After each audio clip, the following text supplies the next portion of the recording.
Before we begin, remember this: the most dangerous people don't steal your money. They steal your trust. If you love true crime stories where every lie leads to something darker, hit subscribe right now, because this story will mess with your sense of reality.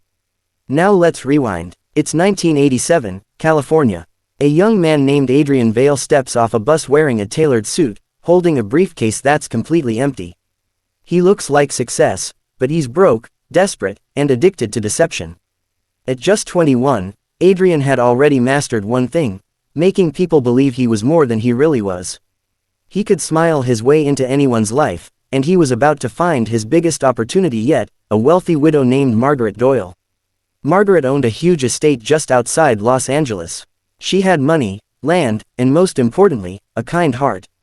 Adrian met her at a university seminar, pretending to be a business student researching real estate.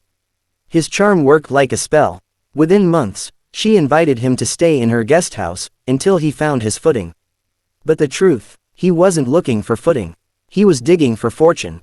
Everything was perfect, until Margaret's son, David, came home. David and his wife Lauren had planned to move into the guest house temporarily. But they were shocked to find a stranger already living there, a man who somehow acted like part of the family. From the start, David didn't buy Adrian's story. He noticed how the mail started coming with strange names, how his mother's checks began disappearing, and how Adrian always had excuses that sounded rehearsed. One evening, David confronted him. Greater than, "I don't know who you are, but I know what you're doing." That night ended in silence, the kind that feels too heavy to be innocent. A week later, David and Lauren were gone. When Margaret asked about them, Adrian gave her the perfect lie.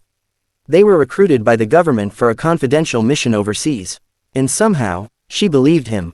But neighbors whispered, friends called. The truth was beginning to scratch at the walls. 2 months later, the police showed up at Margaret's house after a missing persons report was filed. They knocked on the guest house door. Adrian opened, completely naked. He claimed he was a nudist philosopher and a descendant of British royalty who believed in truth through transparency. The officers had no proof of a crime. They left, confused. That night, Adrian celebrated. He thought he'd won. But under the fig tree in the backyard, beneath the soil still soft from rain, David's body was buried, along with Adrian's last chance at peace. A few months later, Adrian disappeared. He cleaned out Margaret's accounts, stole David's truck, and vanished into the American highway.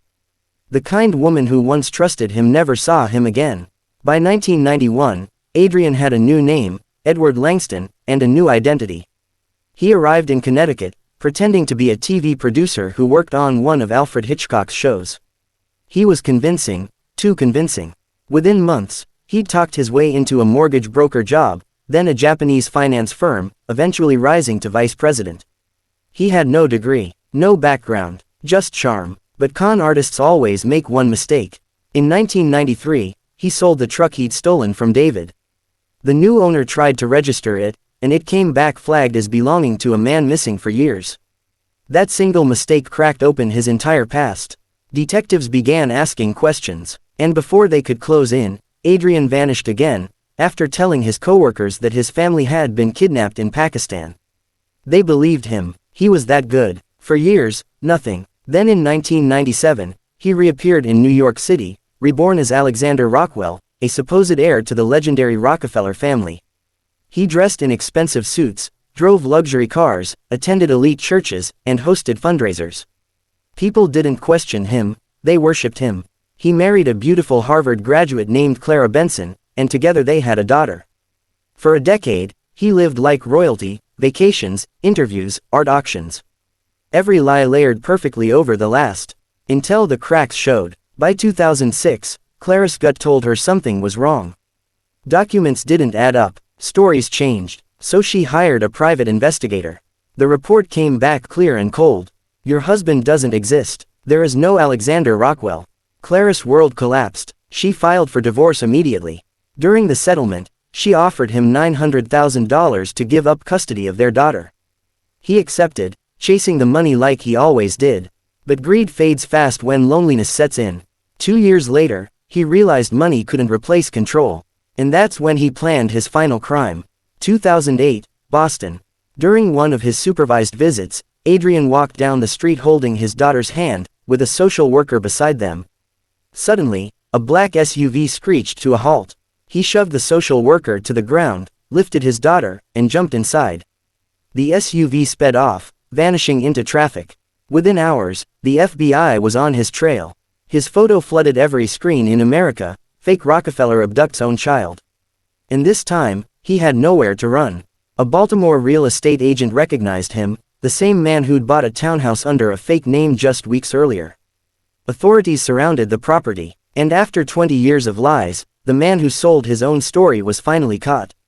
In court, Adrian Vale, a man with more aliases than memories, stood in silence as prosecutors connected every missing piece.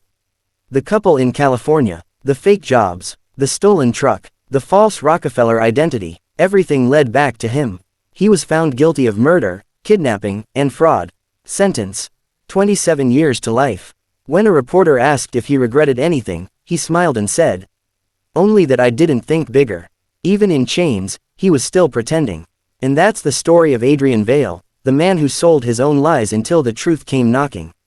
He changed names, faces, and lives, but never his heart. Because when you live off deception, the biggest lie you sell is to yourself. If this story gave you chills, don't just scroll, hit subscribe, and stay tuned for more twisted tales where truth always finds its way back.